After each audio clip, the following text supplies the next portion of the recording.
Hi everyone, welcome back to my channel. In today's video I'm going to be showing you how to dismantle a Valeo alternator, and this particular alternator I got second hand off of eBay some time ago. I've had it quite a long time, and I wanted to change the brushes and the slip rings on it and the bearings as well. So bit by bit I'm going to just go through it with you and show you how I take it apart.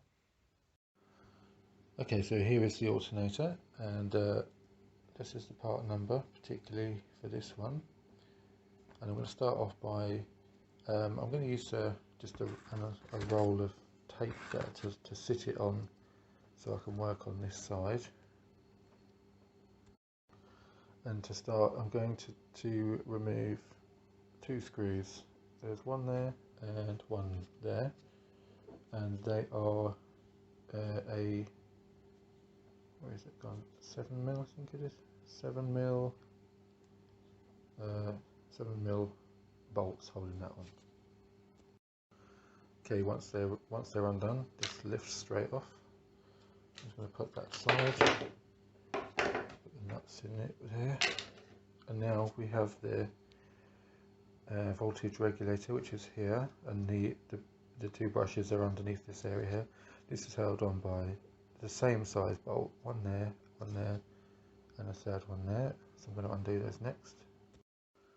Okay, so with the three bolts undone, you've got to lift this off, and you have to be careful because the two brushes are probably stuck a little bit under the grooves in the slip ring. So you just have to sort of lift that out, sort of carefully wiggle it out. There we go. Incidentally, this little cap here, it's a good idea to try and take this cap off. I'll show you. I'll remove it now and show you. So that's with the cap off, and it sort of looks like that. It just slides down. Basically what you want to do is, when you've replaced the brushes, then you want to put this back on first, then slide this on after, because it'll be very difficult to get the brushes to go past the slip rings otherwise. Coming back to the alternator, we now have this, and I'll show you the state of the slip ring. Okay, so if you can see, the slip rings on here are quite worn down. So you can get a better look at that. There we go. So the top one's got a very deep groove in it, the bottom one's not quite so worn out, but this is going to be changed, and I'll show you the kit quickly that I got for it. Okay, so I think it cost about £11 off of eBay. So we've got the two bearings there, and we have the column with the new slip rings, and the brushes there, and springs. Okay, so I've done the best I can to get these off. They were very difficult to get off in the end, but I've managed to separate all three of those. And now the next thing I'm going to do is undo the 4 bolts. Okay, so now I've taken the top off of there with the diode, and I've sort of tidied up the three points that I had a bit of trouble removing. I've just sort of bent them back over for when I connect them back to the 3 wires, which are now here. And so now we can see we've got the slip rings here, and then the bearings. So I've got some bearing pullers to take that off next. Okay, so I had quite a mission to get the bearing off of this.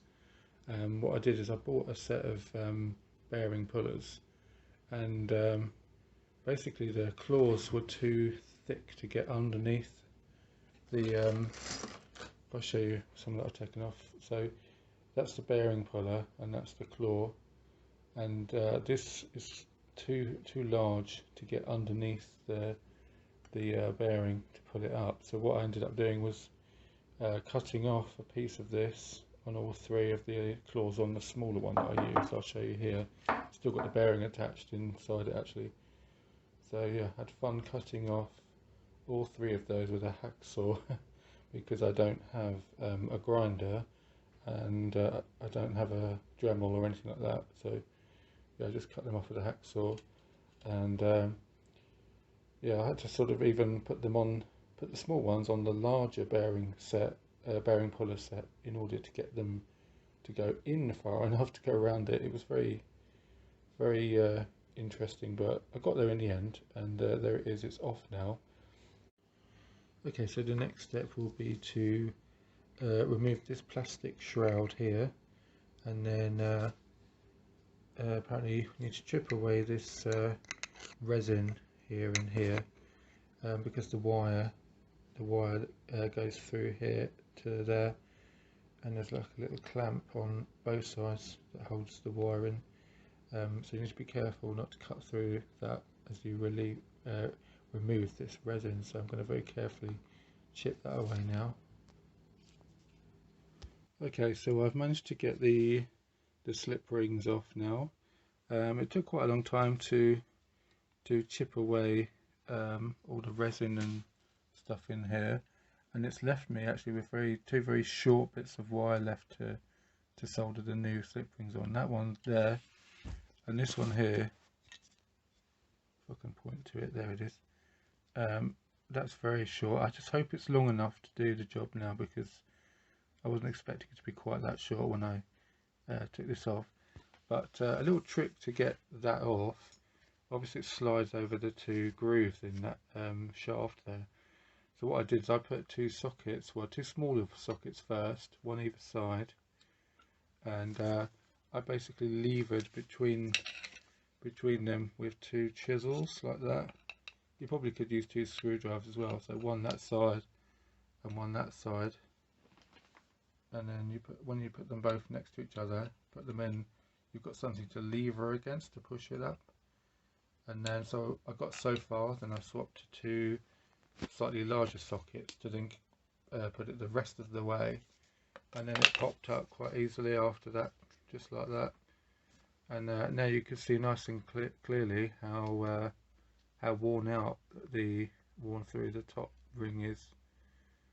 I mean, looking at how thick the actual slip rings are, that probably would have gone a bit further before it gets to the plastic.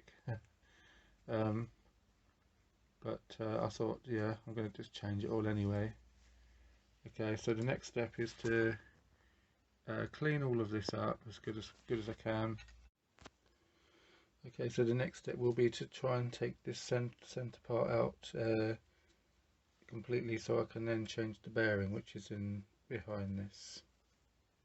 Okay, so I've got this removed now from the casing, and it wasn't actually as difficult as I thought it was going to be. What I did is a little trick to getting it out was I have an old pulley that goes on the end of the screw.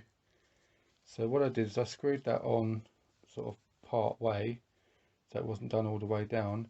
Then I just put the alternator on its side with the pulley and sort of hit it on the floor a few times, and then it just gradually pushed this through of there, and yeah, as it came through, I undid it a bit more and hit it again until it came really far out, and then the last bit of it, I just put a sort of bolt in there, just something in there to make it push all the way through, and yeah, it didn't come out so bad. So basically, it didn't also break the thing that holds in that other bearing. So the next step will be to undo these four Torx bolts, and then take this bearing out, and that can be replaced with the new bearing.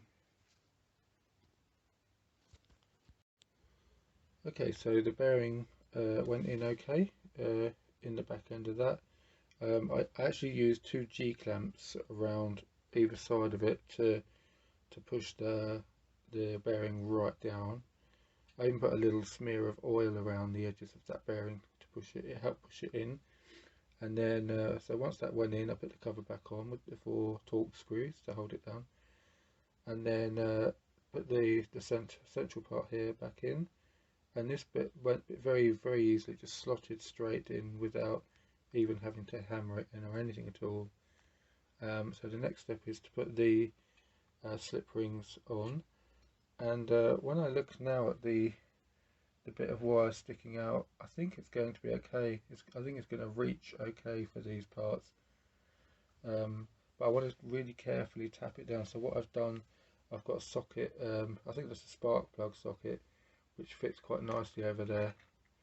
So I'm going to use that to very carefully tap it down. Okay, so that's right down and tapped down and onto the spindle now, and it's absolutely fine. And I think I've got just enough wire each side to reconnect two tabs or to each wire, so that will be my next step. So I've now soldered both sides onto the tabs, both wires onto each tab, and then the next thing I'm going to do is use my multimeter and test that. Okay, so I've set the multimeter to continuity, and so it beeps when you touch the positive and negative together, like that. And what I'm looking for is to touch both of the slip rings and get a beep out of it. So if I put them together, one there, that's good. And the other thing to test is against this and the actual ground of the unit itself, because you don't want that to beep. You don't want to short circuit this to the actual unit itself. So that's where you don't want the solder touching this part here, just the wire and through to there. So it's only joining to these slip rings. So I'll touch there and make sure that I get no beeps, which is a good sign. And I can even test across both sides of the tabs, make sure that the wires are through and soldered. So that's good, I'm happy with that. Okay, so the next step is to mix up some epoxy resin to cover these electrical joins to protect them, and I'm going to be using this, which I purchased, which is Rapid Steel Epoxy, and it's like a metal coloured epoxy resin, but it's actually non-conductive. I made sure it says that on the packet, so I'm going to mix that up and put that in there and there to cover it up. And also, incidentally, that sort of plastic shroud that goes around there, you don't need to worry too much. I actually broke mine getting it off, and you probably will break it if you take it off, so it doesn't actually need to go on there. I'm just going to leave that off.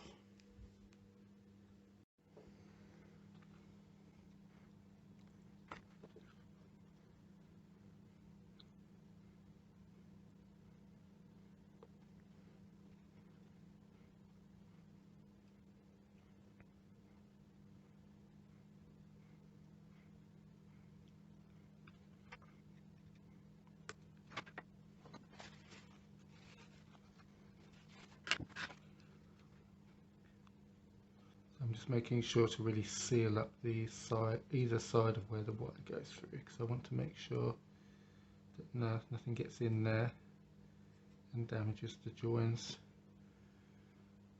So that's now done, and just going to let that sit now for a while to set solid.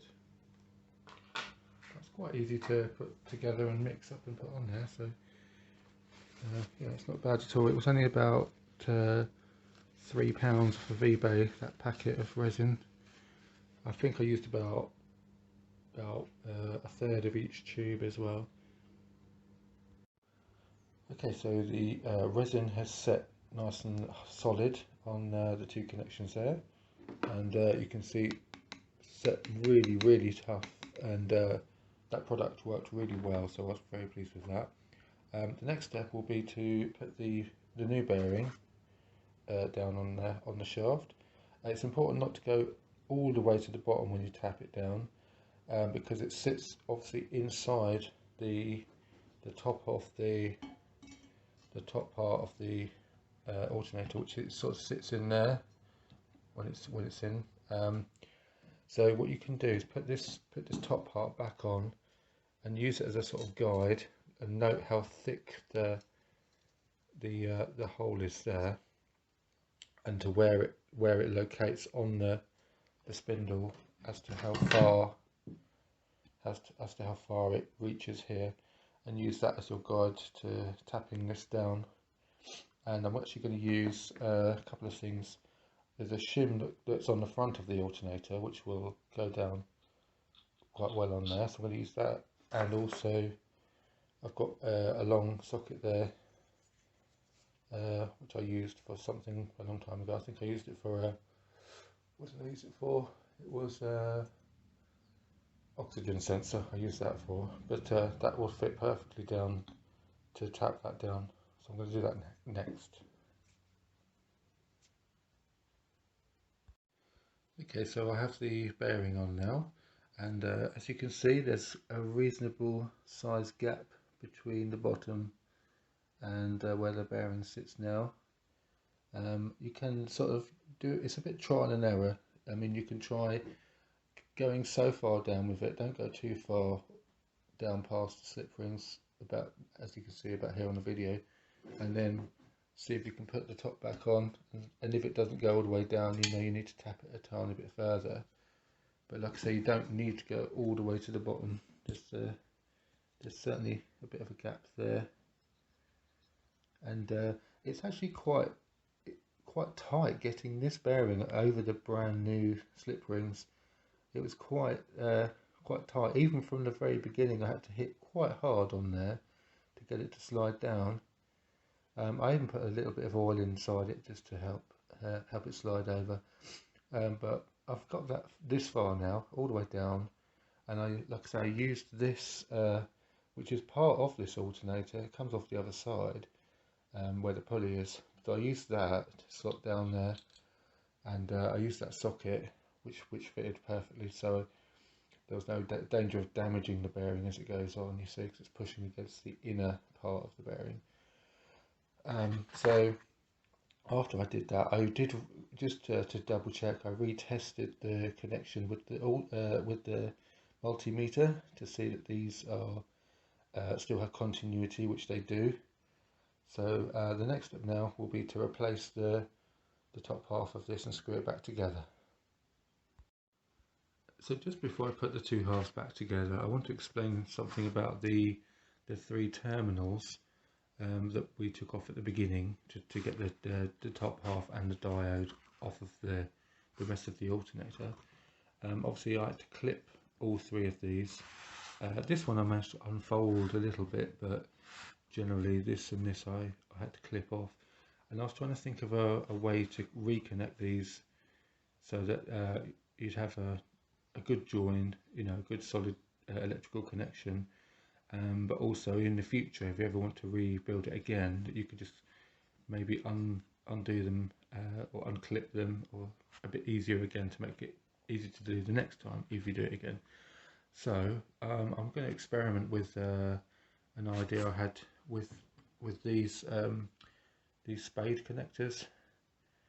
I've already done one, and I'll show you how I plan to do this. It may or may not work, but hopefully it might work. So what I did, I took off the blue plastic bit, and then opened up the bit that the wire goes into there. I opened that up and then bent it over again, back on itself, so it sort of looks like this now.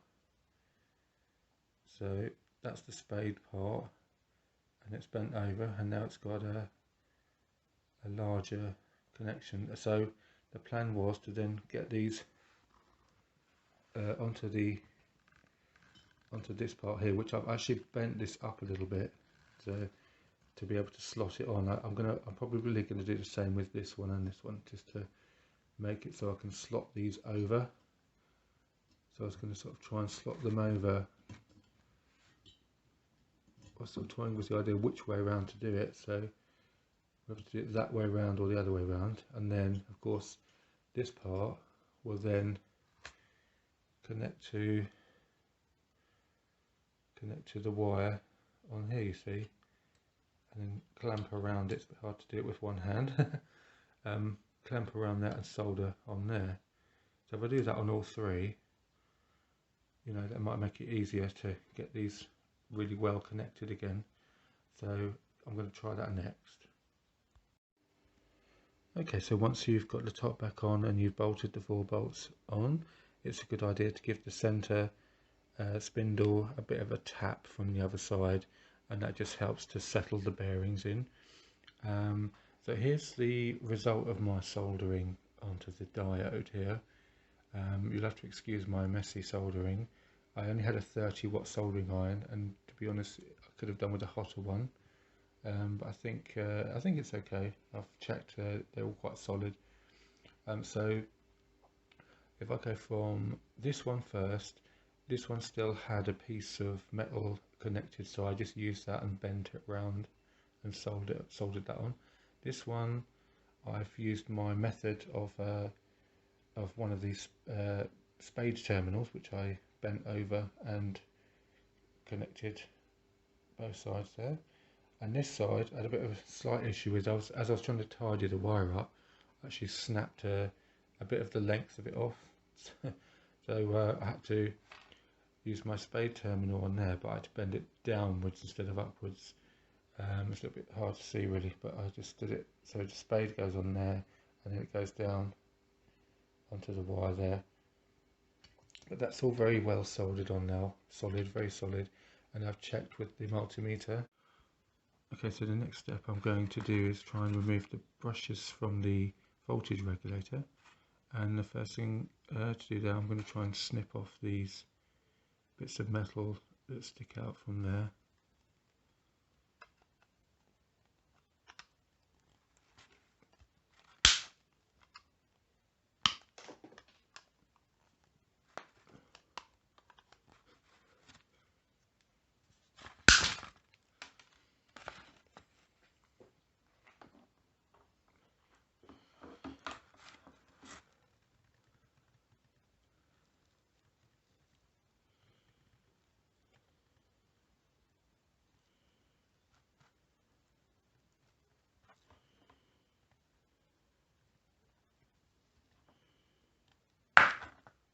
There we go, one just flew out there. And now with this, the soldering on this side as well, hopefully that will come out. There you go, that's both of them popped out. So now I'm going to clean up this area here, ready for the new ones to go in.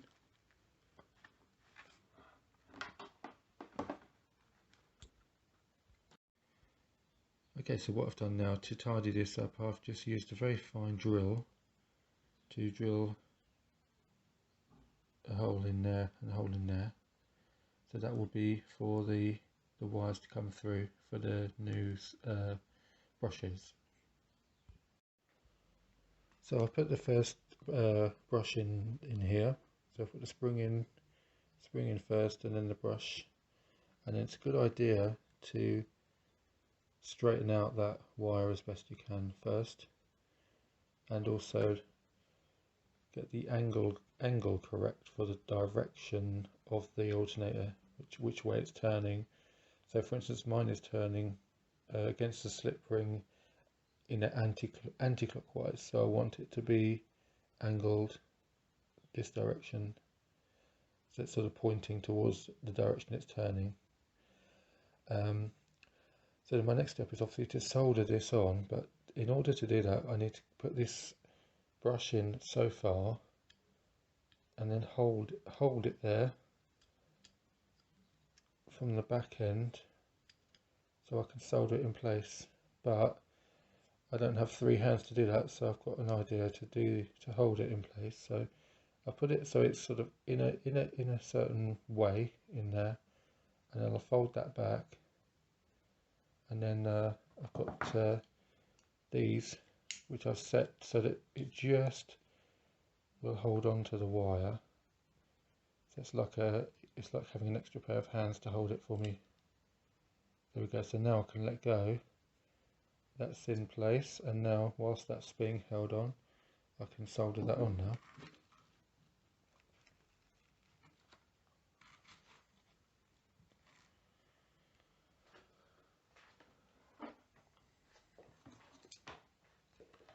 Now I think you don't want to use too much solder. You don't want the solder running down inside too far. You just want enough to hold it on.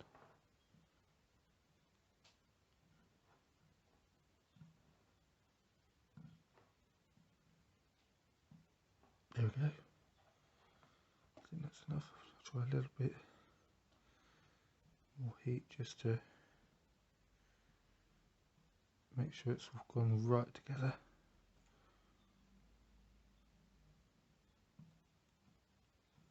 I think that's fine. There we go. So that one's done. And I'll do the same again for the second one. Let's just take the clamp off and see. Here we go.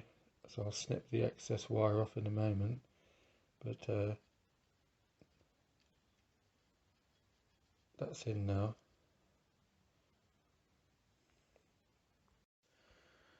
Yes, so in order to get that back on, you need to use something thin like a screwdriver to push the brushes in, which will allow you to then slide it down over the slip rings, and you can sort of see the direction of travel and the amount of brush that touches the slip ring when they're brand new. If I can zoom in a bit more.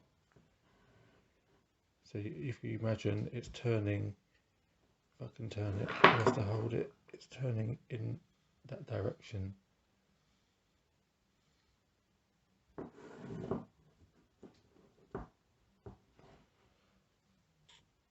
So now I have I have to bolt this down and then put the protective cover back on.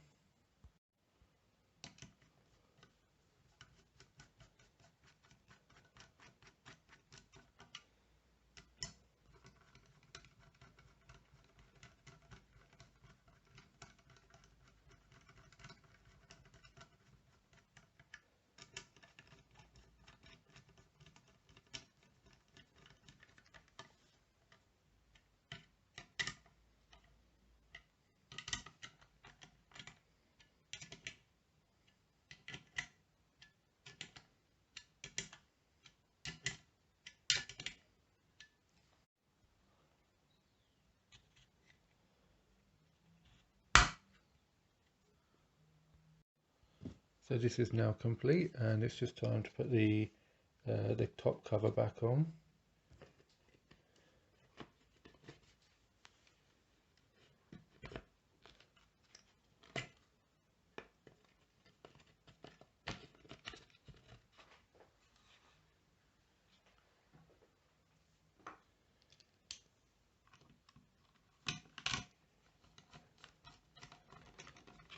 So thank you all for watching, and as always, please do like and subscribe to the channel. I will endeavour to do more and more projects. A lot of them probably will still be relating to the Passat that I have, which is the 2-litre petrol, which is the ALT engine code. So it's a 2005 car, that one. And a follow-up video I will do when I've put this alternator in, and I'll be able to show you that it's working good and proper. So thanks, and I'll see you again next time. Bye bye.